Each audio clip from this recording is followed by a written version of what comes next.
ಕಾಳಗಿ ಬೆಳೆ ವಿಮೆ ತಾರತಮ್ಯ ಖಂಡಿಸಿ ಆಗಸ್ಟ್ 11ರಂದು ಸಂಪೂರ್ಣ ಕಾಳಗಿ ಬಂದ್. ಬೆಳೆ ವಿಮೆ ಪರಿಹಾರ ವಿತರಣೆಯಲ್ಲಿ ಕಾಳಗಿ ತಾಲೂಕು ರೈತರಿಗೆ ಬೆಳೆ ವಿಮೆಯಲ್ಲಿ ಅನ್ಯಾಯವನ್ನ ಖಂಡಿಸಿ ಆಗಸ್ಟ್ 11 ಮಂಗಳವಾರ ಕಾಳಗಿ ಸಂಪೂರ್ಣ ಬಂದ್ ಮಾಡಲಾಗುತ್ತದೆ ಎಂದು ರೈತ ಸೇನೆ ತಾಲೂಕು ಅಧ್ಯಕ್ಷರು ವೀರಣ್ಣ ಗಂಗಾಣಿ ಕಾಳಗಿ ಪಟ್ಟಣದ ಪ್ರವಾಸ ಮಂದಿರದಲ್ಲಿ ಪತ್ರಿಕಾಗೋಷ್ಠಿಯಲ್ಲಿ ಮಾತನಾಡಿದರು. ತಾಲೂಕಿನ ರೈತರಿಗೆ 2025-26ನೇ ಸಾಲಿನ ಪ್ರಧಾನಮಂತ್ರಿ ಫಸಲ್ ಬಿಮಾ ಯೋಜನೆ 2ನೇ ಕಂತಿನ ತಾಲೂಕಿನ ರೈತರಿಗೆ ಜಮೆಯಾಗಿರುವುದಿಲ್ಲ. ಕೆಲವು ರೈತರಿಗೆ ನೂರಾರು ರೂಪಾಯಿ ಅಲ್ಪ ಮೊತ್ತ ಜಮಾ ಆಗಿರುವುದು ರೈತರಿಗೆ ಅನ್ಯಾಯವಾಗಿರುವುದು. ಇದನ್ನು ಖಂಡಿಸಿ ಆಗಸ್ಟ್ 11ರಂದು ಪ್ರತಿಭಟನೆಗೆ ಕರೆ ನೀಡಲಾಗಿದೆ. ಈ ಸಂದರ್ಭದಲ್ಲಿ ಕಾಳಗಿ ತಾಲೂಕಿನ ಎಲ್ಲಾ ಪೂಜ್ಯ ಶ್ರೀಗಳು ಹಾಗೂ ತಾಲೂಕು ಅಧ್ಯಕ್ಷರು, ರೈತ ಸೇನೆ ಪದಾಧಿಕಾರಿಗಳು ಹಾಗೂ ಎಲ್ಲ ಗ್ರಾಮದ ರೈತರು ಉಪಸ್ಥಿತರಿದ್ದರು. Ramesh S Kudahalli, GK news Kannada, Kalagi.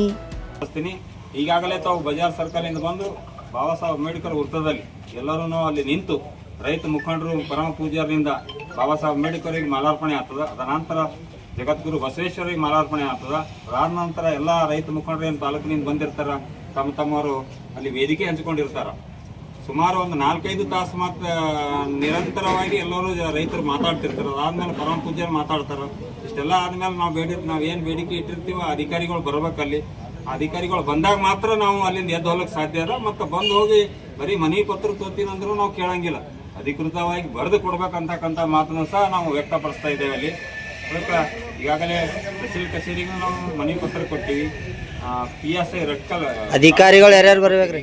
ಅಧಿಕಾರಿಗಳು ಎಲ್ಲ ಅಧಿಕಾರಿಗಳಿಗೂ ಮನವಿ ಮಾಡಿವಿ. ನಾವು ಜಂಟಿ ನಿರ್ದೇಶಕರಿಗೆ ಮನವಿ ಮಾಡಿದೆವು. ಮತ್ತು ತಾಲೂಕು ಸಂಬಂಧಪಟ್ಟ ಎಲ್ಲ ನಮ್ಮ ಕೃಷಿ ಅಧಿಕಾರಿಗಳಿಗೂ ಮನವಿ ಮಾಡಿವಿ. ಅವರು ಕೂಡ ಬರಬೇಕು. ಮತ್ತು DSO ಅಂತೇಳಿ ಕ್ರಾಪ್ ಕಟ್ಟಿಂಗ್ ಅಧಿಕಾರಿ ಇರ್ತಾರೆ ಕೆಲವರಿಗೆ, ಅವರು ಕೂಡ ಬರ್ಬೇಕು ಇದ್ರಾಗ ಅಂತ ಹೇಳಿವಿ. ಮತ್ತು ಇನ್ಸೂರೆನ್ಸ್ ಏನು ಕಟ್ಕೊಂಡು ಯಾವ ಪ್ರಕಾರ ನಮಗೆ ಇನ್ಸೂರೆನ್ಸ್ ಹಂಚ್ತಾರ ಅಂತಕ್ಕಂಥದ್ದನ್ನು ಅವರು ಕೂಡ ಬರ್ಬೇಕು ಇದ್ರಾಗ ಅಂತಕ್ಕಂಥದ್ದನ್ನು ನಾವು ತಿಳಿಸಿದ್ವಿ. ತಿಳ್ಕೊಂಡಿದ್ದಾರೆ. ರೈತರಂದ್ರೆ ಭಿಕ್ಷುಕರಲ್ಲ, ದೇಶವನ್ನ ರಕ್ಷಣೆ ಮಾಡತಕ್ಕಂತ ರಕ್ಷಕರು ಅಂತಕ್ಕಂತ ಮಾತನ್ನ ನಮ್ಮ ಎಲ್ಲರೂ ಕೆಲಸರು ತಿಳಿದುಕೊಳ್ಳಬೇಕಾದರೆ, ಇವತ್ತಿನ ದಿವಸ ದೇಶ ಉಳಿಬೇಕಾಗಿತ್ತಂದ್ರೆ ದೇಶದ ಸೈನಿಕರು ಬೇಕಾಗ್ತದೆ. ದೇಶ ಉಳಿಬೇಕಾಗಿತ್ತಂದ್ರೆ ಅನ್ನದಿಂದ ಬದುಕಬೇಕಾಗಿತ್ತಂದ್ರೆ ರೈತ ಬೇಕಾಗ್ತದೆ. ಆ ನಿಟ್ಟಿನಲ್ಲಿ ರೈತರ ಏಳಿಗೆಯನ್ನು ಕಾಪಾಡತಕ್ಕಂತ ಕೆಲಸವನ್ನ ನಮ್ಮ ಸರ್ಕಾರ ಮಾಡಬೇಕು. ಅದರ ನಿಮಿತ್ತವಾಗಿ ಇವತ್ತು ಮೊನ್ನೆ ದಿವಸ ನಾವು ನೋಡಿದೀವಿ, ನಮ್ಮ ಚಿಂಚೋಳಿ ತಾಲೂಕಾಗಿರ್ಬೋದು, ಕಲಬುರಗಿ ತಾಲೂಕಾಗಿರ್ಬೋದು, ಕಾಳಗಿ ತಾಲೂಕಾಗಿರ್ಬೋದು, ಸುಮಾರು ಕೆರೆಗಳಿದ್ದಾವೆ. ಆದರೆ ಹೋದ ವರ್ಷ ಅತಿವೃಷ್ಟಿ ಆದ ಸಂದರ್ಭದಲ್ಲಿ ಆ ನೀರ ಎಷ್ಟಾಗೈತಪ್ಪ ಅಂದ್ರೆ 770 ಮಿಲಿಮೀಟರ್ ಮಳೆ ಬೀಳಬೇಕು ಪ್ರಕಾರ. ಆದರೆ ಹೋದ ವರ್ಷ ಏನಾಗಿದಪ್ಪ ಅಂದ್ರೆ 1026 ಮಿಲಿಮೀಟರ್ ಒಂದು ಮಳೆ ಬಿದ್ದಿರತಕ್ಕಂತ ಒಂದು ಅಂಕಿಅಂಶ ನೋಡಿದಾಗ ಆ ಹೆಚ್ಚಾದಂತ ನೀರು ಎಲ್ಲಿ ಹೋಯ್ತು ಅಂತಕ್ಕಂತ ಮಾತನ್ನ ನಾವು ತಿಳಿದುಕೊಳ್ಬೇಕಾಗ್ತದೆ. ಯಾಕಂದ್ರೆ ಕೆರೆಯ ಹೂಳೆತ್ತತಕ್ಕಂತ ಕೆಲಸವನ್ನು ಮಾಡಿದೀವಿ ಅಂದ್ರೆ ಆ ನೀರು ಅಲ್ಲಿ ಸಂಗ್ರಹ ಆಗ್ತದೆ.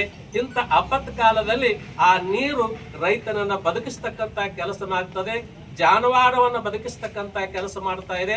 ಆ ನಿಟ್ಟಿನಲ್ಲಿ ಅಂತ ಪೋಲ ಆಗ್ತಕ್ಕಂತ ನೀರವನ್ನ ಸಂರಕ್ಷಣೆ ಮಾಡ್ತಕ್ಕಂಥವ್ರು ಯಾರು ಅಂತ ಕೇಳಿದ್ರೆ ಸರ್ಕಾರದವರು ಅಂತಕ್ಕಂಥ ಮಾತನ್ನು ನಾವು ತಿಳಿದುಕೊಳ್ಳಬೇಕಾಗ್ತದೆ. ಆ ನಿಟ್ಟಿನಲ್ಲಿ ಎಲ್ಲಾದ್ರೂ ಕೆರೆ ಹೂಳೆತ್ತತಕ್ಕಂತ ಕೆಲಸ ಇದ್ರೆ ಅದನ್ನ ಎತ್ತತಕ್ಕಂತ ಯೋಜನೆಯನ್ನ ಕೈಗೊಳ್ಳಬೇಕು. ಅದರ ಜೊತೆಗೆ ಇವತ್ತು ನಾವು ಬೆಣ್ಣೆತರ ಅಂತಕ್ಕಂಥ ಯೋಜನೆಯನ್ನು ನೋಡ್ತಾ ಇದ್ದೀವಿ. ಆ ಬೆಣ್ಣೆತರ ಯೋಜನೆ ನೋಡಿದ್ರೆ ಅಲ್ಲಿ ಬಂದಂತ ಇಂಥ ಒಂದು ಬರಗಾಲ ಸಮಯದಲ್ಲಿ ಆ ಬೆಣ್ಣೆತೆರೆ ಯೋಜನೆ ನಿಜವಾಗಿ ಜಾರಿಗೆ ಇತ್ತಂದ್ರೆ ಇವತ್ತು ಬರಗಾಲ ಬಂದ್ರು ಸಹಿತ ಆ ನೀರಿನಿಂದ ಬದುಕತಕ್ಕಂತ ಒಂದು ಅವಕಾಶ ನಮಗಿತ್ತು. ಗುರುವಿನ ಮೇಲೆ ಭಗವಂತನ ಮೇಲೆ ನಾವು ನಿಶ್ಚಯ ಮಾಡ್ತೀವಿ ಅಂತ ಹೇಳ್ಬೇಕು. ಅದನ್ನ ಬಿಟ್ಕೊಟ್ಟು ಇನ್ನೊಂದು ಸ್ವಲ್ಪ ಲಾಸ್ಟ್ ಡೇಟ್ ಐತೆ ನೋಡ್ರಿ, ಕಟ್ರಿ ಅಂತ ಎಲ್ಲರೂ ಮೊಬೈಲ್ಗಳು ಬರ್ತಿರ್ತಾವ. ಮತ್ತು ಅದನ್ನ ಯಾಕೆ ಮಾಡಬೇಕು? ಅದಕ್ಕಾಗಿ ದಯಮಾಡಿ ಅದನ್ನೇನು ಕಟ್ಟಿರ್ತಾರಲ್ಲ ಅವ್ರದ್ದು ಸುವ್ಯವಸ್ಥಿತವಾಗಿರುವಂತಹ ಒಂದು ಬೆಳೆ ಅವ್ರೇನು ಕಟ್ಟಿರ್ತಾರೆ ಇನ್ಶೂರೆನ್ಸನ್ನು ಅದನ್ನು ಸರ್ಕಾರದವರಿಗೆ ಪರಿಹಾರವನ್ನು ಕೊಟ್ಟರೆ ಭಾಳ ಸೂಕ್ತ ಅನ್ನುವಂಥದ್ದು.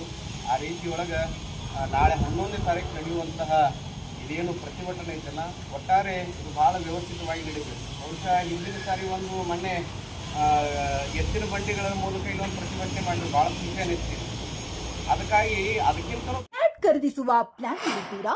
ಹಾಗಾದ್ರೆ ಕೇತಕಿ ಡೆವಲಪರ್ಸ್ ನಲ್ಲಿ ಮೂಲಭೂತ ಸೌಕರ್ಯಗಳುಳ್ಳ CC road, footpath, garden, under drainage, water supply, ಉತ್ತಮ ಪರಿಸರವುಳ್ಳ ಫ್ಲಾಟ್ಸ್ ಲೇಔಟ್ ಲಭ್ಯ. ಬೀದರ್, ಹುಮ್ನಾಬಾದ್ ಸೇರಿದಂತೆ ಹಲವು ಭಾಗಗಳಲ್ಲಿ ಸುಂದರ ಲೇಔಟ್ಗಳಿದ್ದು ಅತ್ಯುತ್ತಮ ಬೆಲೆ, ಇಎಂಐ ಸ್ಕೀಮ್ಸ್ ಅನ್ನು ಲಭ್ಯ.